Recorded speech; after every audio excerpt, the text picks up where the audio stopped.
might drop off, you might lose it there for a while. You'll see this will happen in your presentations, and then you want to close or finish at the end. It's down here, it's not going to be as effective. Okay, you want people leaving on a higher, leaving where they've got massive value, so you've increased. That's pretty much what you're doing. So to do that, you have to be good at controlling your state. And to be effective in anything you do in life, that's what you've got to be. And we've taught you a lot of that on the home study and things like that. So what I will do, you can jot this down, is you can do a ritual. I do what I call incantations. So incantations are a little bit like, who's heard of affirmations before? Affirmations are things you can say to yourself. An incantation is an affirmation that's much more powerful. It's more powerful because you do body gestures or movement with it, so you lock it into your nervous system. Where an affirmation might be just saying, I'm happy, I'm happy, I'm happy, okay? But you can just say that and lie to yourself if you're not happy. Do you know what I'm saying? So an incantation I would do like with a power move. So I might do gestures like, yes. Okay, so I'm locking into my nervous system. So I have a simple one that I use before I speak. I always say, I now command my subconscious mind to direct to me and help as many people as possible today by giving me the strength, the emotion, the humour, the persuasion, the brevity, whatever it takes to get these people and show these people to better their lives now. So I'll say that 2 or 3 times to myself before a presentation, and often with body movement, with gesture, and it just puts me into a certain state. It is also directing my focus, so it's making my subconscious mind focus on what the outcome is. And if you're clear about that, then things will just subconsciously flow. Your mind will be open, and whether you channel things or pick up on things, and you'll just flow and do a better job. Does that make sense? So you can create your own incantation. Okay, would you like me to say that one again if you want to model that one? Okay, I have 2 different ones, but that's one of them. I now command my subconscious mind to direct to me and helping as many people as possible today by giving me the strength. Slow down, you're saying? By giving me the strength, the emotion, the humour, the persuasion, the brevity, whatever it takes to get these people and show these people to better their lives now. And have them write faster. I now command my subconscious mind, I'll say it again for you, I now command my subconscious mind to direct to me in helping as many people as possible today by giving me the strength, the emotion, the humour, the persuasion, the brevity, whatever it takes to get these people and to show these people to become better public speakers today, to better their lives today. Make sense? So that's something that works for me. So that's one incantation. And you can have several different incantations. Okay, one could be for speaking, one you can just do every day. It's almost like a ritual. Okay, it just puts you in a certain state, gets your mind focused. Okay, putting you in the zone. So it depends on your audience, but you want to get yourself into a certain state. Another way you can get yourself into a peak state is obviously, who's been to a 4-day event? 21st century. Because when we do the power moves and things like that, so you can do that, your power move. Another way is just do some exercise. So what I have is a mini trampoline. So my homes are where I live at times. I have a mini trampoline. It's good exercise for bouncing up and down on. You should do that any day, part of your life. It's very healthy for you. Okay, but also sometimes I'll do that. They'll bounce up and down. Just get your body into exercise. When you notice when you're exercising, you feel a certain state. You feel more stronger, more confident. Or push-ups. I'll often, before I do a presentation, I will do push-ups. It just awakens my body up. I'm getting focused. It's making me, that sometimes when you exercise, you're breathing a lot more. You just feel stronger and more confident, and it just wakes you up. It's like a way to get you into state. Okay, that'll just change your state as well. Because sometimes you ever woke up out of bed, you're not feeling very well, you feel tired, etc. Not a good state to be in. You've got to change your state. So that's just something you should be able to do anyhow before you even go into work or whatever. But you're just doing something simple. So remember that you got to do a presentation. Jump down, do 10 push-ups. Okay. It'll just do some stretching, etc. It just wakes you up. It alerts you. So physiology, remember, is 55%. It is everything, really. That's all you control. Your state will come across. Okay, that'll affect people. The other part to changing your state is what you focus on. So this is important. If you focus on, and your mind is going, I'm going to freeze what I'm going to say, I'm going to freak out, I'm going to be embarrassed, and people will hate it, and I'll never ever do it again. If you focus on that, is that going to change your state? it's going to put you into a depressed or unresourceful state. So I've had some people I've coached to be speakers, even in our organisation. I can remember one of our property speakers, the first time we threw him in the deep end, he was on stage, and when he finished his presentation, he walked off stage, and he said, he nearly was going to do this, he said, I was walking off stage, walking out of the room, and never ever coming back. He's just going to leave. Because it's like, his first presentation, he wasn't happy with it, and people always make it hard for themselves. He said that's what he's going to do. But he didn't quit, and did the second presentation, third. Now he loves it, he's addicted to it, he wants to just speak all the time, can't shut him up, and he loves it. So now he links massive pleasure to being a speaker, where that first time, it was that make or break, where that pain, pleasure, will I do this ever again? It's a terrifying experience, etc. But sometimes you have to go through that, okay? Don't expect every presentation is going to be great. It's like anything, you're becoming a professional at it, you might have to deal with one or two pretty shocking presentations, okay? So what I'd suggest is this, is in share trading, you paper trade, is that true? So you can effectively paper trade as a public speaker. So what you should do, the best way to coach yourself, you're applying these things, is also to watch yourself. So practice some presentations with no one around if you want, and just have yourself videoed. So just practice doing a presentation in front of a video. Then you can watch the video of yourself. Don't be too harsh of a critic, but by watching yourself as if you're one of the audience, you'll naturally start picking up things and go, next time I'm going to do this differently. Okay? So for instance, in many presentations, you'll speak faster than normal. Okay? Because people can take in information quicker than normal. So normally you speak at a certain pace. Often a good idea in presentations is to speak slightly faster than normal. Not too fast, okay? But speaking fast actually subconsciously is a sign of intelligence. People think someone that speaks fast is more intelligent. I don't know that's why that is, but the reason you'd speak faster is that people can take in information. If you're just talking at normal pace, it's often too slow for people. But talking faster, it'll raise the energy in the room. Okay, that should be okay for women as well. Is that true? You know how to speak fast? So increase the speed at which you speak at, just slightly. Okay, because that'll create more excitement. When someone's excited, they're speaking fast. Is that true? So that'll increase the tempo. But you can increase that and decrease that, so you can change that throughout the presentation. Okay, they're just additional distinctions that you can use. Okay, so what we focus on is important. So if you're focused on delivering massive value and you have the posture, the frame of reference that what I have to say is really invaluable, the benefit of that, people are going to get a lot out of that, and you're focused on that, and that's your frame of reference, then you're unattached. And that's the way you want to be. You go into a room where you're unattached, you're not attached with it, you know what you've got to say is valuable, you're going to impart that, you're willing to give 110%, you have certainty from there. The certainty comes from within. You're not worried about what other people say. Okay, so that fear disappears, okay, and becomes much easier. But you always want an element of some little bit of nervousness, because it keeps you on your toes. It gets you on your toes. Otherwise, you get too complacent. So focus is critical. The third thing is what affects your state is your language patterns.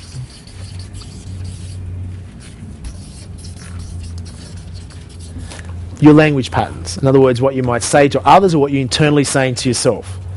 You say, I'm hopeless, can't believe I've been talking to doing a presentation. I knew I shouldn't have done this. I hate it. I'm never going to do it again. And that's it.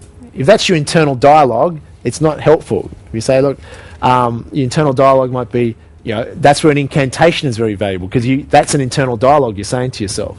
I now commend my subconscious mind, directing me and helping as many people as possible today by giving me the strength, the emotion, the human persuasion, and brevity, whatever it takes to get these people and show these people better lives now.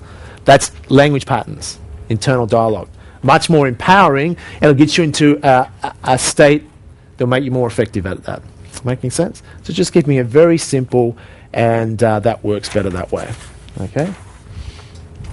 That answer your question? Yep. Let's take one more question, or a couple more questions. We'll start right down the back. So all these things add up. So what you're doing here, this is before the presentation. You've got your syntax for the presentation. This is before. So you've got your cheat notes. So you always have your cheat notes as backup. You have your PowerPoint, which you may be displaying to the audience. You've got yourself in state. You've done your incantations at the beginning of the day. You're passionate about what you're going to share. Your cheat notes have your pre-frames already, so what I would rehearse beforehand is my pre-frames and challenge. So I'm just mentally going over that. Or I mentally rehearse. So I usually, before a seminar, while I'm sleeping during the night, things will come to me what I need to say the next day. So whether it's channeling or just coming to me, every seminar will be slightly different, but things will just come to me what I need to say. Okay? And then when you're writing the zone, and as I was talking about where you start to mind read in an audience, you will start to pick up on energies and things that are meant to say to relate to a particular person. Okay, so that you'll start to be more, and we all have that ability, intuitive ability as humans, but most of us, we're not open to it. We're not in tune with it. Okay. Question. Hi, Jamie. Hi. My question is regards to the beginning, the acknowledgement pre-framing, and you mentioned that you could either do a 3 to 5 minute session, or you could do a 30 to 40 minute session, which is what you do. What are the advantages of doing it for 30 to 40 versus the 3 to the 5 minutes? Yeah, it's a good question. Now, it depends on the presentation. Like this morning, in saying this presentation, I think I went to an interaction in probably 5 to 10 minutes. Okay, there's probably no more advantage in the beginning. You do it shorter because you're going into, because you're not always, something new. You want to get the audience, the ice broken within, say, sooner the better. So the first 5 minutes you can get through the pre-frames, the challenge, you acknowledge people, and then get people to talk to each other as quickly as possible. In the beginning, that's what I'd recommend. So do it shorter. That would be the advantage in the beginning. The advantage of being longer, it depends on the seminar. So a longer one might be if it's a 2 or 3 or 4 day seminar, then you'll tend to go a longer because the audience is already pre-committed, generally there for a reason. And as you get more skillful at it, you'll just expand that time frame because you'll have a lot more to cover. You'll be much better at the pre-frames, and you might be adding stories in amongst that, and your content will expand. But you can still, even a longer seminar, still do it in 5 or 10 minutes. It's just that you'll get more skillful at it, and you'll have more you want to share, and you'll expand that. But in the beginning, I would keep it short because you want to get to interaction. So what you should be thinking about before the presentation is that rather than thinking, my God, I've got to remember everything I've got to say, all you should be focused on is, okay, first 5 minutes, I know what I've got to do. Introduce myself. Someone's introduced you, then you get up and say your name, etc. Fairly basic. Acknowledge respect. You've already worked out what you acknowledge and respect about the audience sincerely, and you share that with them. The pre-frames, you'd memorize those off the top of your head. Or what you can do is have on your stage, or have the actual notes on the floor, taped to the floor. Or if you've got a monitor, it can actually have it there listed for you. So you can actually, if you forget, you can see what the pre-frame is. You have three or four pre-frames, say. But you would already know these. You're mentally rehearsing these.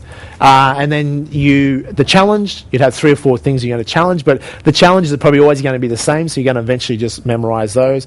Like challenge people to keep an open mind, take lots of notes, etc. Give 10% to charity as an example, whatever your challenges are to the audience. And then now you can see this is just becoming subconscious quick. And then, okay, everyone stand up. Here's what I want you to do. Turn to at least 3 or 4 other people around you. Tell them what your name is, where you're from, and why you're here today. That's all you have to focus on for the first 5 minutes. Okay, the rest of the presentation you're not even worried about right now. You'll worry about that later. Who thinks that's a lot easier? That's all you have to focus on.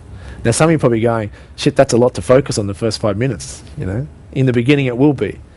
But is it much easier if you got to do a 60-minute presentation going, all I have to worry about right now is the first 5 minutes. That's the hard part. After that, the next 55 is a piece of cake and it's fun.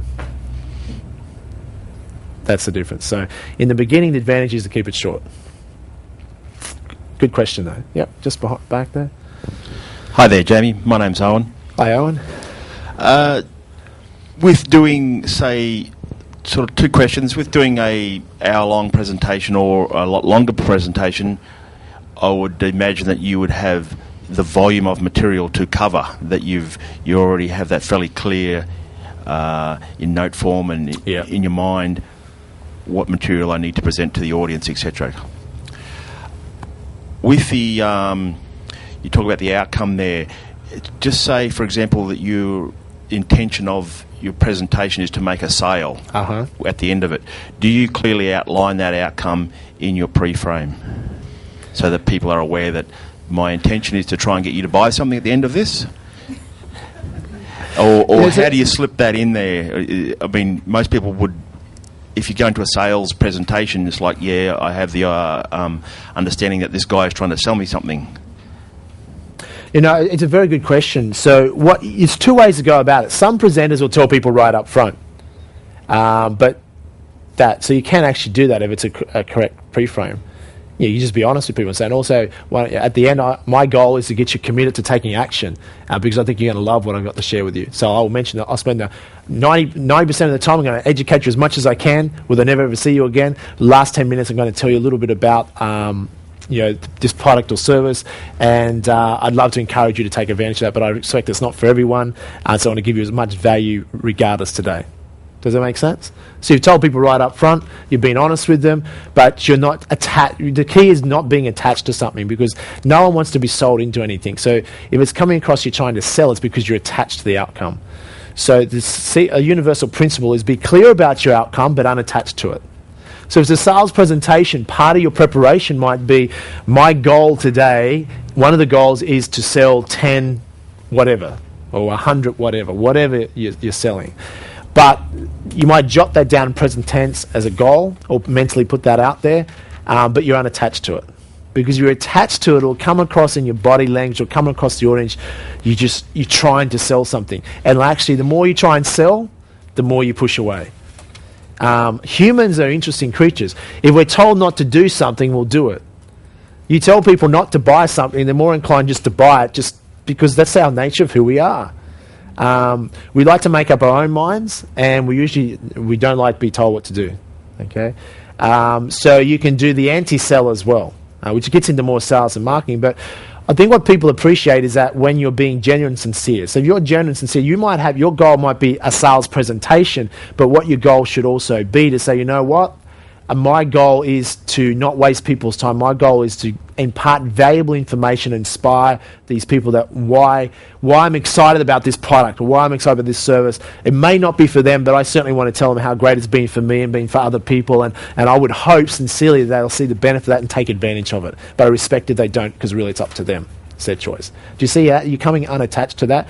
People then will expect, because also your presentation shouldn't be just a selling presentation. So the mistake many selling presentations do is it's 90% selling and only 10% of value.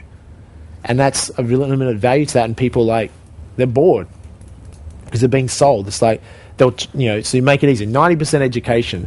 And the bottom motto is, as far as sales, the more you educate, the less you have to sell. The less you educate, the more you need to sell to get someone to understand it.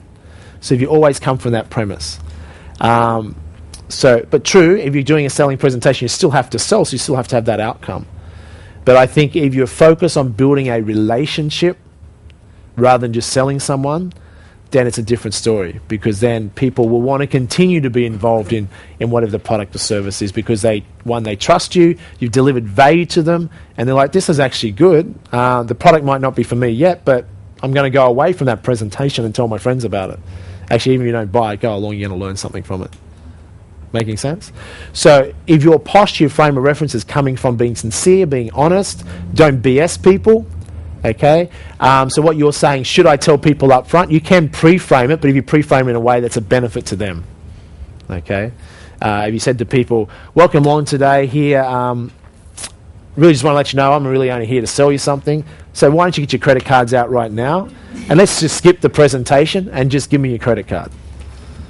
Probably not going to be effective, is it? Okay, you want to actually deliver value, and that's how your presentation should be built. So there's a lot of sales presentations out there are ineffective because they're just trying to sell. Okay.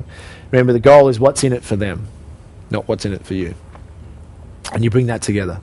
Now, in saying that, you need to also have selling skills. Whether you're selling your idea, product, or service, you're still selling. Every time, any communication you have, you're selling. Is it true? You're selling your staff to do a better job. You're selling your kids to clean up the bedroom. You're selling your spouse to take you out for dinner more often. You're selling a concept all the time, so it's all about influence.